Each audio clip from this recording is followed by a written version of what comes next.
ஒரு அவசரமான சூழ்நிலையில நம்ம கிட்ட காசு இல்லாத போது சட்டுன்னு தோன்ற விஷயம் என்ன? லோன் எடுக்கலாம். அப்படி நீங்க லோன் எடுக்க முடிவு பண்ணிட்டீங்கன்னா இந்த விஷயங்கள்லாம் கண்டிப்பா பார்க்கணும். முதலாவதாக, நீங்க லோன் எடுக்க போற நிறுவனம் ஒரு RBI-யால அங்கீகாரம் பெற்ற நிறுவனமா இருக்குதான்னு சொல்லி பார்க்கணும். இரண்டாவதாக, வட்டி, ஃபோர்க்ளோசர் மற்றும் ப்ராசஸிங் ஃபீஸ் இது எல்லாமே கரெக்டாக இருக்கான்னு பார்க்கணும். அது உங்களுக்கு கட்டுப்படி ஆகுமான்னு பார்க்கணும். மூன்றாவதாக, உங்களுக்கு மாத EMI எவ்வளோன்னு பார்க்கணும். உங்கள் வருமானத்தையும் செலவுகளையும் வச்சு அது மாதம் தவறாமல் கட்ட முடியுமான்னு பார்க்கணும்.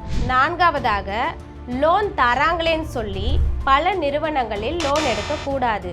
அது உங்களுக்கு பணம் மற்றும் பல சட்ட சிக்கல்களுக்கு ஆளாக நேரிடும். உங்களுடைய கிரெடிட் ஸ்கோர் கீழே இறங்காமல் நீங்கள் பார்த்து கொள்ள வேண்டும். அப்படி இல்லை என்றால் உங்களால் வேறெங்கேயும் லோன் எடுக்க முடியாது. நன்றி. நீங்கள் லோன் எடுக்கும் பொழுது இந்த விஷயங்கள்லாம் கண்டிப்பாக மறக்காதீங்க.